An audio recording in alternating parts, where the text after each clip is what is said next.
here's the desktop, guys.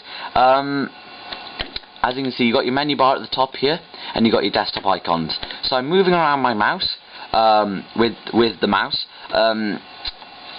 This was in 1984 for the original Macintosh. It was obviously very, very advanced, all this mouse stuff, and they still hadn't figured out quite well enough how the mouse could be utilised around the desktop, and things like menus. If you click on a menu and release the button, it disappears, as you can see. Okay. What you have to do is you have to hold down the button, go down to the option you want, and release the button. So if we go over here and down to calculator, I released the button on calculator, and then it launched. Okay, you can see what I mean about the speed. That's a simple calculator, and it didn't launch the quickest. Okay. As you can see, these are all the sort of default kind of utilities that come on the computer. Very nice. We've got About This Macintosh. Just shows you what today's About This Mac shows you, really. You can see the RAM, you can see the OS and stuff like that. Here's File and Edit. We've got all sorts of options in here, stuff like New Folder and that. This special menu is cool. This is where you shut down and restart, clean up, you can eject your disks and whatnot. Over here, this is the list of your open applications. So if you open an application, I think it works with these. It might not though. Let's have a look. If you open an app, yeah, there you go. You can see Calculator and Finder. You select Finder, and then that application becomes inactive. Obviously, that comes more into use when you've got bigger full-screen apps running. Here is a little help menu, and you can go show balloons, and that means when you hover over something, it tells you what it is and what it does. Very cool feature in my opinion. So even items, when you go down, okay, it tells you what it is. So that's really cool, and we're just going to turn them off.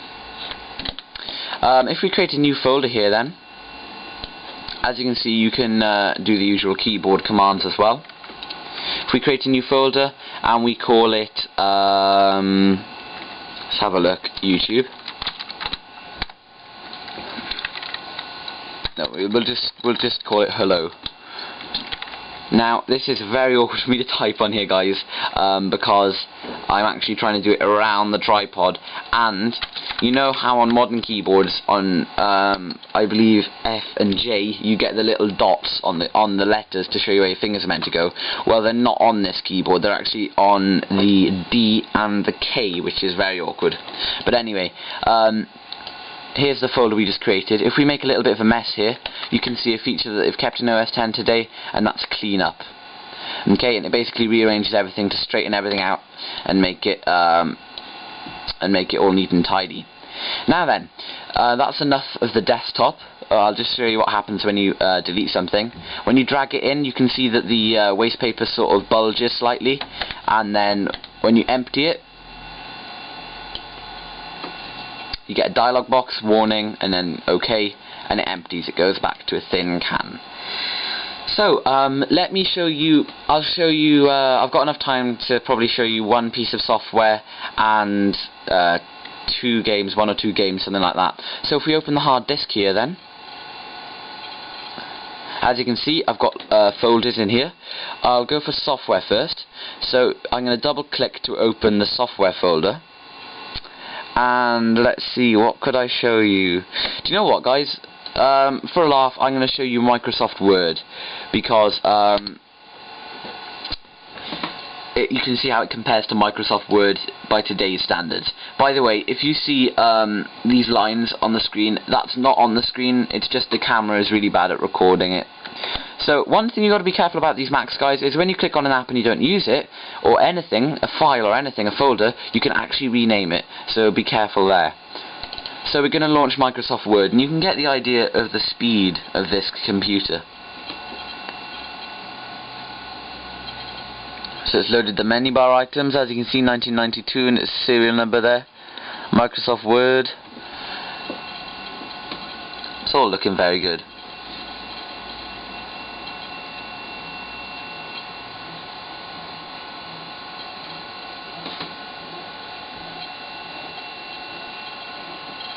Hopefully this loads in time. There we go.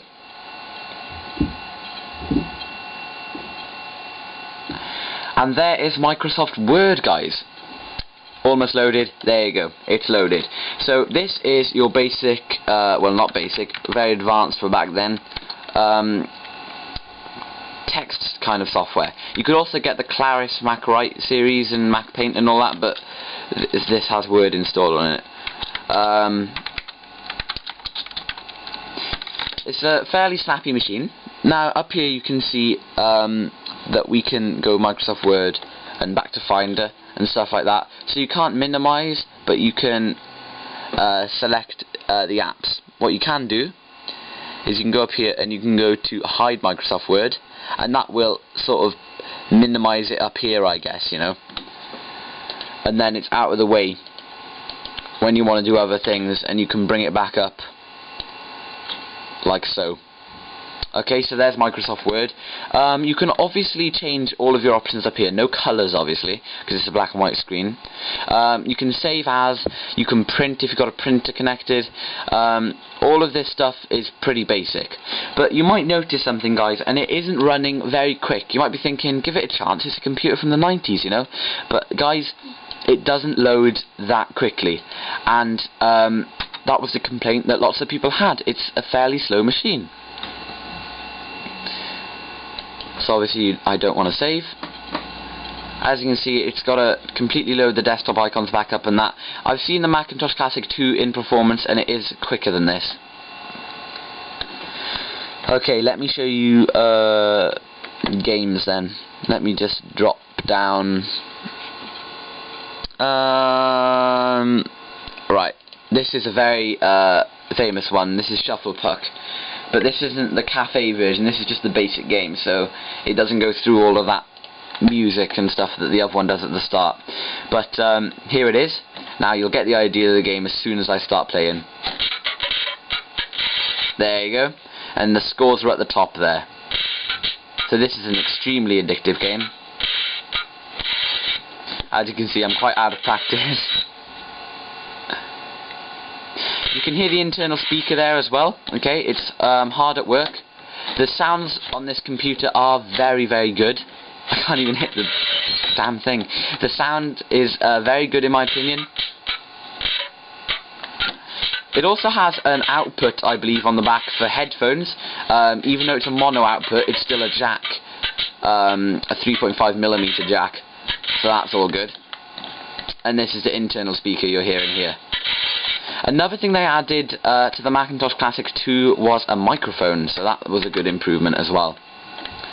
So there you have it, guys. I've shown you a piece of software, I've shown you a game. As you can see, I've got all sorts of other stuff installed, Tetris and whatnot, and some other games that you might associate with these older Mac systems.